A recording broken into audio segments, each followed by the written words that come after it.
The last thing my boss ever said to me in person was, "You're easily replaced." He said it with a smile. Not a nervous smile, not an awkward smile, not even one of those fake corporate smiles people use when they know they're doing something rotten and they want to pretend it's just business. No.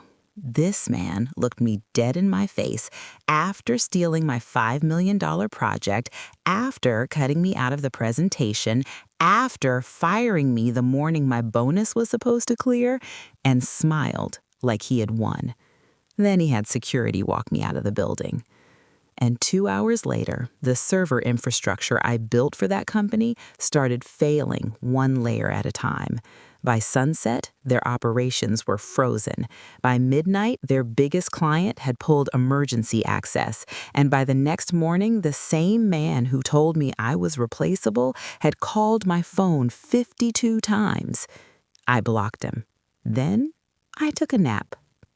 My name is Ava Bennett, and if you've ever been underestimated by a man who thought your silence meant weakness, then sit down, because this story is going to feel personal.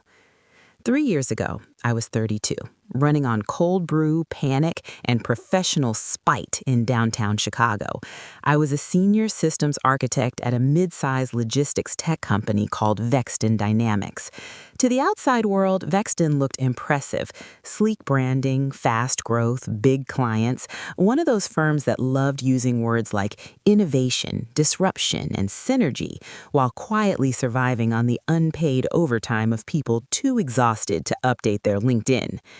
Inside the company, things were a little less glamorous. The sales team overpromised, the executives lied upward and downward, the middle managers survived by attaching themselves to whoever was actually competent, and the entire digital backbone of the company was being held together by duct tape, caffeine, and me. That's not ego talking. That's just the truth. When I joined Vexton, their systems were a mess. Their client data pipelines were unstable. Their permission structure looked like it had been built by a drunk raccoon. Half their documentation was outdated. The other half was missing. And the old infrastructure lead had quit in the middle of a migration and never answered another email again. I came in, assessed the damage, and did what women in corporate America do every day without getting enough credit for it. I made somebody else's chaos function. I stayed late. I rebuilt architecture maps. I wrote clean documentation. I patched security gaps nobody else even knew existed. I created redundancies. I modernized access layers. I developed a proprietary internal server authentication system that made deployments faster, safer, and scalable. That system became the backbone of a new product initiative that later brought in over $5 million in contracted revenue. And if you're wondering whether I was properly recognized for that work, let me save you some suspense. Absolutely not. Now, at the time, my direct boss was a man named Richard Lawson.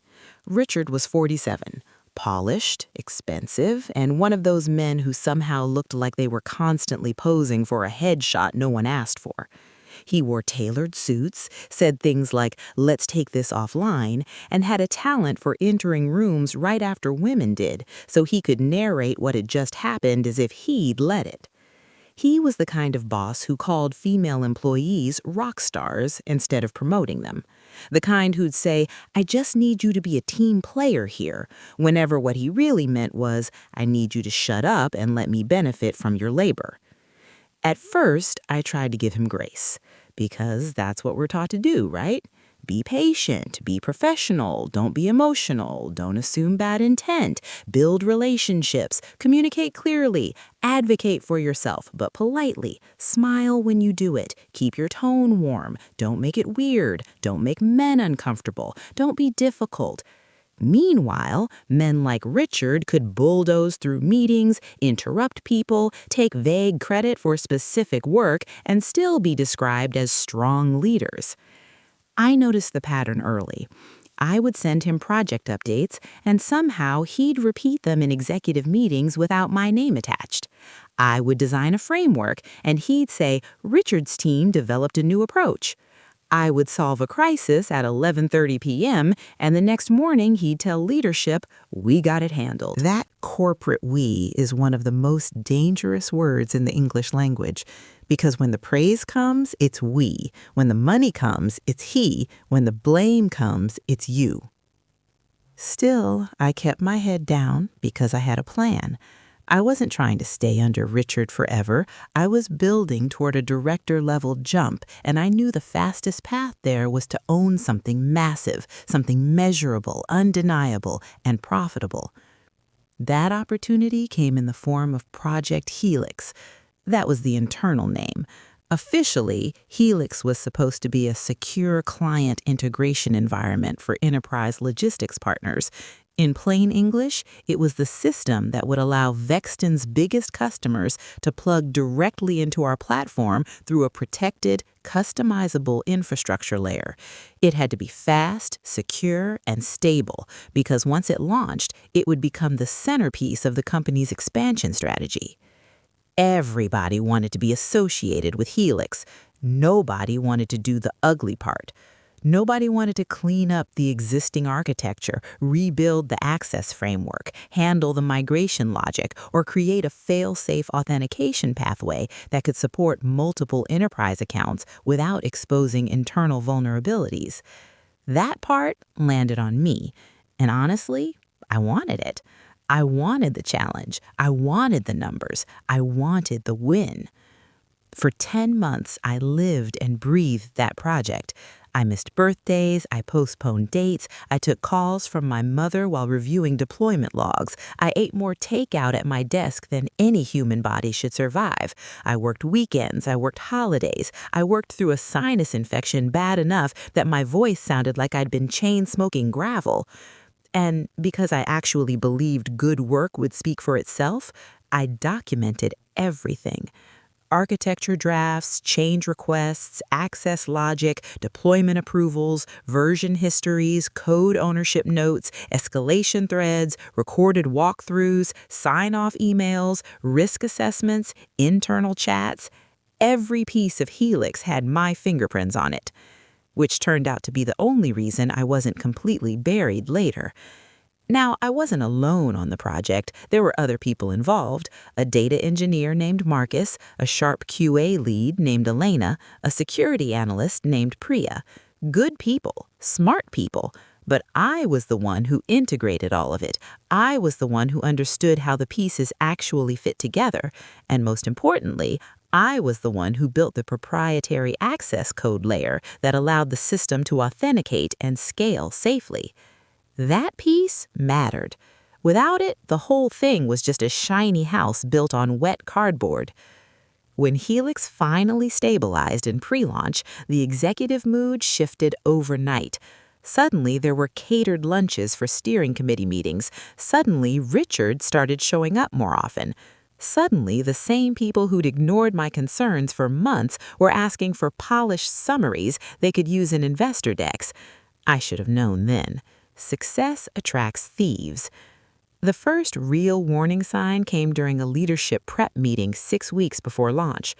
I walked into the conference room with my laptop, my architecture deck, and the kind of sleep deprivation that makes overhead lighting feel personal. Richard was already there with Melissa Grant, our COO, and Brent Holloway from finance. Richard looked at me and said, "Ava, for today, I just need the high-level talking points. I'll handle the executive narrative." That sentence bothered me immediately, because when a man says he'll handle the narrative around your work, what he means is he's about to edit you out of your own story. I said, "I can present the infrastructure summary. I built the deployment model, so if there are questions," he cut me off, smiled.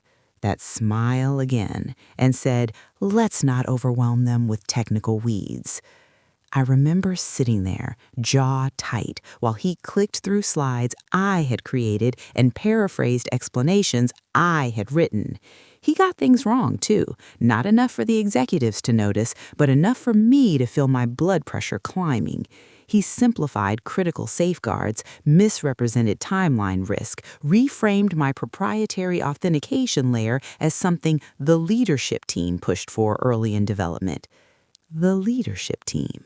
Interesting, because I had the original emails where he told me the extra access structure was probably over-engineering and asked whether we could strip it out to save time. After the meeting, I confronted him privately, not emotionally, not dramatically, calm, precise, professional. I said, I need to be included in future presentations on Helix. There were multiple inaccuracies in there, and if executive leadership is making decisions off incomplete information, that creates risk. He leaned back against the conference room table like we were in a commercial for male arrogance. Then he said, Ava, you are incredibly valuable, but visibility at that level requires polish. Technical brilliance alone doesn't always translate in the room. That man really told me I lacked polish while standing on slides I built. I said, with respect, Richard, I'm not asking for visibility as a favor. I'm asking to present the work I did. And that's when his expression changed, just slightly, not angry, worse, dismissive. He said, don't make this into a gender That's how thing. you know it's a gender thing, by the way, when no one said it was and a guilty man brings it up anyway. I went home furious that night. I sat on my couch in my apartment in Lincoln Park, kicked off my heels, opened my laptop, and started forwarding key project records from my inbox into a private archive. Not company secrets, not stolen files, just receipts, meeting invites, ownership trails, process notes, approval chains, things I was fully entitled to retain in order to document my own contributions and protect myself.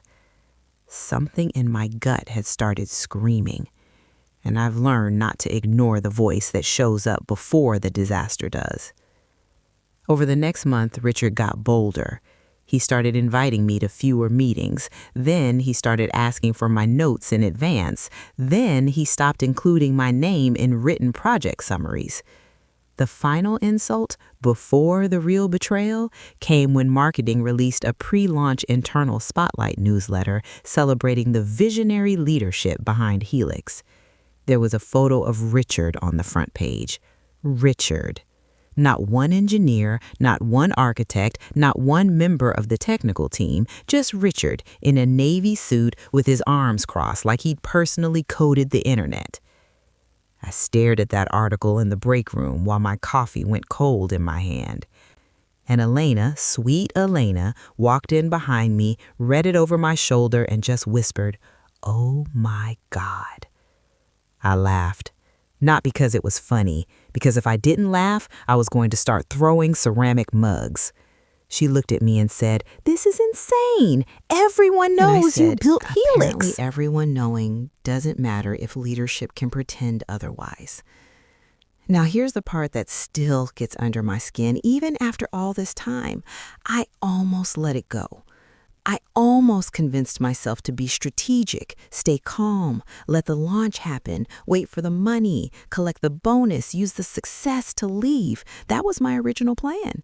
Because per my contract, once Helix went live and met revenue trigger benchmarks, I was due a performance bonus that would have been just over $90,000. $90,000, not small enough to ignore, not big enough for them to respect. That bonus represented 10 months of sacrifice, 10 months of labor, 10 months of me holding together a system no one else fully understood. And Richard knew that. Which is exactly why what happened next was not an accident. Launch week arrived. Helix went live on a Tuesday. No catastrophic issues, no major client outages, no fatal bugs, a few manageable hiccups, but nothing unexpected. By Thursday afternoon, the revenue benchmark was met. By Friday morning, my bonus should have been locked in. Friday morning was also when Richard sent me a calendar invite titled Quick Touch Base. If you've worked in corporate America long enough, you know that phrase should make your soul leave your body. I walked into that room and immediately saw HR. Never once in human history has HR improved a Friday morning. Sitting there was Richard, a woman from HR named Dana Pierce, and a folder on the table. I knew. Before anyone spoke, I knew. Dana gave me the soft, mournful voice companies use when they want to act like the knife in your ribs is really a weather event no one could control. She said, "Ava, thank you for meeting with us. We've made the difficult decision to restructure your role effective immediately." Restructure. That's such a cute word for premeditated theft. I looked straight at Richard and said, "You're firing me." He didn't even have the courage to answer Dana first. jumped back in and said, "Your position is being eliminated as part of an organizational realignment." I asked, "Today? The day after the project revenue threshold hit?" Silence. Then Richard finally spoke. "This decision has been under review for some time." Lie. Bold-faced, lazy lie. I said, "So who's taking over Helix?" He folded his hands and said, "The transition plan is already in place." Which told me everything. This wasn't restructuring. This was harvesting. They waited until the money landed, then cut me before the bonus processed. I asked Dana, "Will I be receiving the performance bonus tied to Helix as outlined in my comp agreement?" Dana did that HR blink people do when they're about to say something disgusting in neutral language. "Because your employment is ending prior to disbursement, you are no longer eligible under the current policy terms." There it was, clean, clinical, designed by lawyers. I turned back to Richard and said, "You planned this." And this man, this polished, smug, deeply mediocre man looked at me like he was discussing printer toner and said, "Ava, don't do this. You've done good work here, but no single employee is bigger than the organization." Then he slid my severance packet across the table. 3 weeks. 3 weeks of severance after 3 years of saving their infrastructure and 10 months of building the product they were already monetizing. I didn't cry. That's the part people always ask later. No, I did not cry. I got very, very still. And when I get still, it's usually because somebody has made a mistake they don't understand yet. I asked one last question. "Has my system access already been cut?" Richard said, "It will be disabled as part of the offboarding process." Will be. Interesting, because that meant they dragged me into that room before fully locking down the environment attached to the infrastructure I built. Rookie mistake. I nodded once, stood up, and said, "Okay." Dana looked relieved. Richard looked victorious, like he thought I had accepted it, like he thought calm meant defeated. Security walked me to my desk. Security, as if I was the threat in that building. I packed my framed photo of my parents, my notebook, my headphones, my backup glasses, the stupid little succulent I'd somehow kept alive through 2 product cycles, and the leather portfolio that held my hard copy architecture sketches. People were pretending not to stare. You can always tell when someone's being escorted out. Offices develop this weird haunted silence, like everybody is suddenly fascinated by their own monitor. Elena texted me from across the floor. "What happened?" I typed back, "Fired. Bonus theft. Don't react yet." A second later, she replied, "Are you kidding me?" I wrote, "No. Stay quiet. Call me later." Then I walked out. But before I left that building, I did one thing. And this is the part where I need people to listen carefully, because there's a difference between sabotage and ownership. I did not destroy their servers. I did not hack anything. I did not plant malware. What I did was remove my proprietary access authorization layer, the secure code structure I had personally developed, maintained, and repeatedly documented as requiring controlled transition if my role changed. That system was not some random password sheet. It was a protected authentication architecture built by me under my credentials using methods I had repeatedly warned leadership were not safely transferable without a coordinated handoff. I had asked for succession planning. I had asked for access governance review. I had asked for cross-training resources. Richard had denied or ignored all of it, because that would have required acknowledging I was indispensable while he was busy planning how replaceable I was. So before final logout, I revoked my active proprietary key authorizations, archived the inaccessible logic pathways under documented security protocol, and left the environment exactly where their own negligence had positioned it, dependent on a system they had just fired the only fully qualified operator of. Then I left. Legally, they had their infrastructure. Practically, they had no idea how to operate it. By the time I got home, I had kicked off my shoes, changed into sweatpants, and reheated leftover Thai food when my phone rang. Richard. I let it ring. Then came a text. Need to speak with you immediately. Call me. I didn't respond. Then Dana from HR. Then IT, then Richard again, then Melissa, the COO. I sat on my couch with a carton of drunken noodles in my lap and watched my phone light up like a haunted Christmas decoration. At 3:14 p.m., Elena called from her personal number. I answered. She didn't even say hello. She said, "Ava, what did you do?" I said, I secured what belonged to me and left them with what they built. She went quiet for 2 seconds. Then she whispered, "The Helix environment is failing." I leaned back into my couch and said, "How bad?" She said, Bad. Multi-client sync failures, authentication loops, the deployment queue is jammed, Marcus can't access the live integration branch, Priya says the validation chain is collapsing, Richard is losing his mind. I closed my eyes and felt something I had not felt all week. Peace. Not joy, not revenge exactly, just peace. The peace that comes when reality finally reaches a liar at full speed.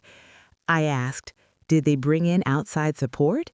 She said, they're trying, but nobody understands how the permissions logic was built. Of course they didn't, because the person who understood it was apparently easily replaced. By 4 p.m., Richard had left me 3 voicemails. The first one was still performative. Ava, there seems to be some confusion regarding system credentials. Please call me as soon as possible so we can resolve this professionally. The second one had less polish. You need to contact me immediately. This is impacting live operations. The third one had panic in it. Actual panic. Ava, if this is related to the authentication structure, we need your assistance right now. Call me back. Need my assistance. So now I had polish. I called my friend Jordan instead. Jordan had been my law school adjacent friend for years. She wasn't a lawyer herself, but she worked in executive compensation consulting and had the kind of brain that sharpened when companies got sloppy. I told her everything, from the stolen credit to the firing date to the bonus clause to the collapse.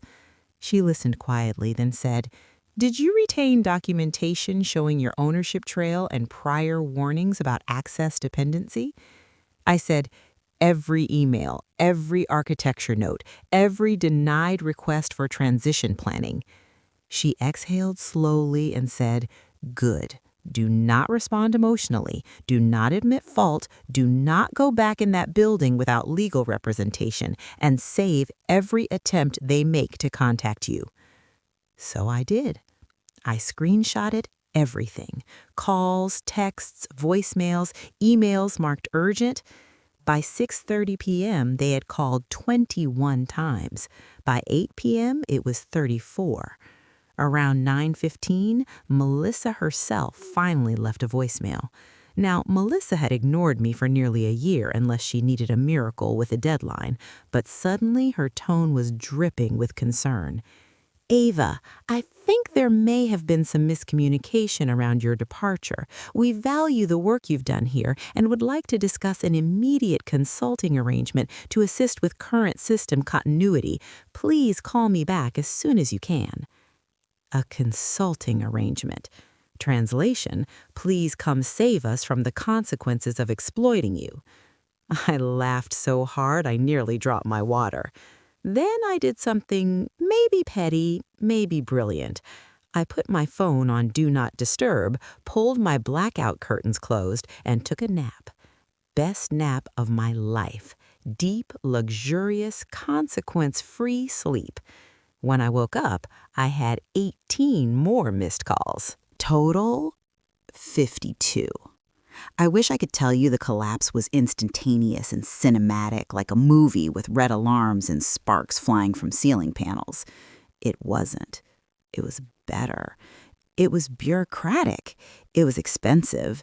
It was embarrassing. Because modern corporate disasters don't always explode dramatically. Sometimes they unravel in dashboards and service tickets, in client escalations, in legal exposure, in missed deliverables, in finance calls that start with, "Can you help me understand why?" By Monday morning, 3 enterprise clients had formally escalated. One had frozen a payment release. Another demanded written assurance of system stability. The biggest one, an East Coast shipping conglomerate that accounted for a massive percentage of Helix's projected growth, requested a full incident review and temporarily suspended expansion. Their sales team was wrecked. Their executives were cornered. And Richard, the man who took the stage to claim my project, was suddenly a disappearing act in loafers. Elena kept me updated. Carefully. Not because she was disloyal, but because she was disgusted. She told me there had been an all-hands engineering call Saturday night where Richard tried to frame the situation as an unforeseen transition gap. An unforeseen transition gap? That's one way to describe firing the architect before asking how the building stands up. Marcus apparently asked, in front of everyone, didn't Ava raise concerns about single-point dependency months ago? Bless Marcus. According to Elena, the room went so quiet you could hear laptop fans. Then Priya chimed in and said she raised them repeatedly. Beautiful. Because that's the thing about decent people. You can pressure them into silence for a while, but when the floor starts shaking, memory gets real honest. Monday at 10 a.m., I got an email from Vexton's legal team requesting a conversation regarding continuity obligations and intellectual property clarification. Now we were getting somewhere, because if they were trying to imply I had done something improper, they were also admitting they didn't fully understand the boundary between what the company owned and what they had allowed one employee to create without proper governance, transfer protocol, or protection planning. They had built their greed on administrative laziness, and now the paper trail was waking up. I forwarded everything to an employment attorney named Rebecca Sloan, who came highly recommended and billed like a woman who did not lose. Rebecca reviewed my documents within 24 hours. Then she called me and said 6 words that tasted like dessert. They made several very stupid choices. Apparently, firing an employee one day after a trigger event tied to a bonus can look very interesting in court, especially when that employee has documentation of contribution, evidence of executive misrepresentation, and a suspiciously timed termination under vague restructuring language. Apparently, repeatedly ignoring documented transition risks before separation is also not a great look. And apparently, if leadership tried to coerce me into unpaid post-termination labor to fix a crisis caused by their own actions, that did not exactly strengthen their position. Rebecca told me not to communicate with anyone at Vexton directly. She handled everything from there. The tone shifted almost immediately.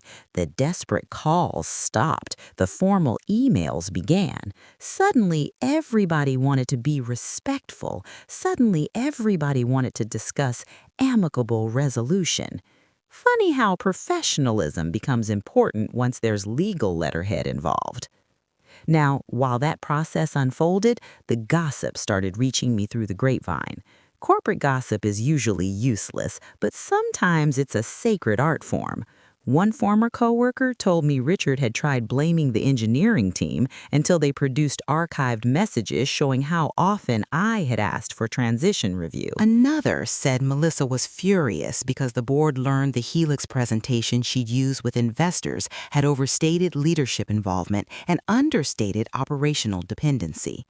Another told me Richard had attempted to get into my old documentation folders and discovered I had, in fact, organized them meticulously, except that the final implementation logic required the proprietary live authorization structure he had chosen not to treat as a succession priority. In other words, the map was there, but the bridge he set on fire was still the bridge, and the company had to sit with that. About 2 weeks later, I learned something that made me put my wine glass down and stare at the wall. The company had quietly hired an outside emergency infrastructure firm at a rate so high it would have covered my entire bonus multiple times over. Not only that, but because clients had lost confidence, some revenue projections were revised downward, launch momentum died, expansion slowed, internal blame wars began. They saved 90 grand and lost far, far more. That's greed, by the way. Greed is when someone burns $1 million future to avoid paying the woman who built it. By the third week, Rebecca called me with an update. Vexton wanted to settle. Of course they did, because trials are public, discovery is messy, and executives who love stealing credit usually hate documentation. The settlement terms were confidential, so I won't pretend I'm about to read you the exact number off a dramatic little check under a spotlight. But I will tell you this: they paid me more than the bonus, a lot more. Enough to cover the theft, the insult, the legal costs, the transition into my next chapter, and a very satisfying stretch of time where I did absolutely nothing for anyone I didn't respect. Richard was placed on leave not long after. Then, according to a message Elena sent me one Friday night with 3 martini emojis, he was gone. Officially, he departed to pursue other opportunities. Sure, I'm sure his next opportunity was teaching seminars on how not to implode your own company by underestimating your lead architect. Melissa stayed a little longer, but the shine was off. Once boards start asking pointed questions, glamour fades fast. As for me, the first week after the settlement, I slept. The second week, I went to see my parents in Ohio and let my mother feed me like I had returned from war. The third week, I sat in a coffee shop with a notebook and asked myself a question I should have asked years earlier. What would my life look like if I stopped confusing loyalty with self-erasure? That question changed everything. Because here's what I realized. I had spent years being excellent in rooms that only valued me in proportion to how useful and quiet I was. I had tolerated disrespect because I thought endurance was strategy. I had accepted partial recognition because I thought eventual merit would correct the imbalance. It doesn't. Not always. Sometimes excellence does not rescue you from exploitation. Sometimes it paints a target on your back. And if you are the woman in the room who knows how everything works, people will praise you right up until they think they can extract the value without keeping you attached to it. That experience didn't just make me angrier, it made me clearer. I stopped romanticizing hard work in the absence of respect. I stopped admiring titles more than behavior. I stopped believing companies were families. Families do not schedule your termination for bonus eve and then ask you to save production by dinner. A few months later, I started consulting independently. Not because I couldn't get another executive job, I could have, but something in me had shifted. I no longer wanted to build empires for men who thought women were support beams instead of architects. So I built my own business. At first, it was just me, a laptop, and a tiny rented office with questionable lighting and excellent coffee nearby. I helped companies fix exactly the kind of structural dependency failures Vexton ignored: access governance, transition planning, secure systems architecture, technical risk analysis, succession resilience. Turns out a lot of companies are one arrogant executive away from disaster, and turns out I was very good at helping them avoid becoming headlines. Within a year, I had more clients than I expected. Within 2 years, I hired a small team, smart people, good people, people who got credited in meetings, people who took vacations without guilt, people whose names appeared on their own work. I made it a rule in my company that if someone built something, their name stayed attached to it. Revolutionary, apparently. And because the universe has a wicked little sense of humor, one of my new clients ended up being a competitor who had heard, through channels, about what happened at Vexton. They didn't ask me to gossip. They asked me to build. That's the part revenge stories never tell you enough about. The real revenge is not the collapse, it's the reconstruction. It's building a life so solid that the people who tried to break you become irrelevant background noise. Still, I'd be lying if I didn't say I never heard from Richard again. About 8 months after everything happened, I got a LinkedIn message. No hello worth mentioning, no apology worthy of the name, just a careful, sanitized paragraph about how he hoped I was doing well and wondered whether I'd be open to a conversation about a potential strategic opportunity. I actually read it twice because I couldn't believe the audacity required to hit send. Then I smiled, hit block, and went back to my lunch. Some people don't learn. They just rebrand. And if you're wondering whether Vexton ever fully recovered, the answer is yes and no. They survived. Most companies do. But they were never what they thought they were going to be after Helix. Momentum matters in business, and they lost theirs in the exact moment they should have been accelerating. Trust matters, and once clients smell instability, they don't forget it. Internal culture matters, and when employees watch leadership sacrifice competence for ego, the best people quietly start planning their exits. Elena left 6 months later. Marcus left too. Priya was gone within the year. That's another cost bad leaders never calculate correctly. When people see how the truth gets treated, they start taking their brilliance elsewhere. I don't blame any of them. Honestly, I'm proud of them. Because the hardest thing about toxic workplaces isn't always the workload or the politics. It's the way they slowly teach you to doubt your own value. They make you think survival is achievement. They make you think being tolerated is the same as being respected. They make you think asking for proper credit is ego, asking for fair pay is disloyalty, and setting boundaries is hostility. It's not. It never was. And if you're listening to me right now from your cubicle, your car, your kitchen, your late-night shift, your tiny apartment, your office where someone else keeps saying we about the thing you built, hear me clearly. Document everything. Pay attention to patterns. Watch who speaks your name in rooms you're not in. Watch who only values your work when it is attached to their ambition. Watch who calls you indispensable in private and invisible in public. That gap tells you everything. I used to think revenge looked like shouting, like public humiliation, like dramatic speeches, like slamming doors. Sometimes it does, but sometimes revenge looks like composure. Sometimes it looks like records. Sometimes it looks like saying, okay, while somebody digs their own grave with a company badge on. Sometimes it looks like knowing the value of what you built so completely that when they try to erase you, the whole structure reminds them who was holding it up. And no, before anyone gets self-righteous in the comments of life, I do not feel guilty for what happened after I left. I feel angry that it was ever possible. I feel disgusted that they thought theft dressed in HR language would protect them from consequences. I feel vindicated that the truth surfaced. And I feel grateful, deeply, unexpectedly grateful, that the worst professional betrayal of my life forced me into the best chapter of it. Because if Richard had just paid me what I earned, smiled for his fake leadership photo, and let me limp forward exhausted and undercredited for another year, I might still be there, Still overworking, still minimizing myself, still proving and proving and proving to people committed to misunderstanding my worth. Instead, he got greedy.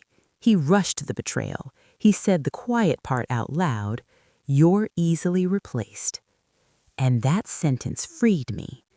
Because once a person shows you how little they value your contribution, you stop negotiating for crumbs and start protecting the bakery. So yes, he took credit for my $5 million project. Yes, he fired me to avoid paying my bonus. Yes, I removed the proprietary access structure he was too arrogant to respect. Yes, the system crashed. Yes, he called me 52 times. And yes, I blocked him and took a nap. If I could go back and talk to the version of me walking into that Friday meeting with the HR folder on the table, I would tell her 3 things. First, you are not crazy. They really are doing exactly what you think they're doing. Second, calm is not weakness. Sometimes calm is the most expansive thing you can hand your enemy. And third, this is not the ending. This is the scene right before your life gets bigger. So if you're in that scene right now, the betrayal scene, the humiliation scene, the "I cannot believe this is happening to me" scene, hold on. Take notes. Protect yourself. Do not beg people to honor what they were already willing to steal. Let them reveal themselves. Then build what comes next with cleaner hands, sharper instincts, and no apology for the space you take up. My name is Ava Bennett. I built the system they said anyone could run. I watched the men who stole it choke on the consequences. And I slept just fine.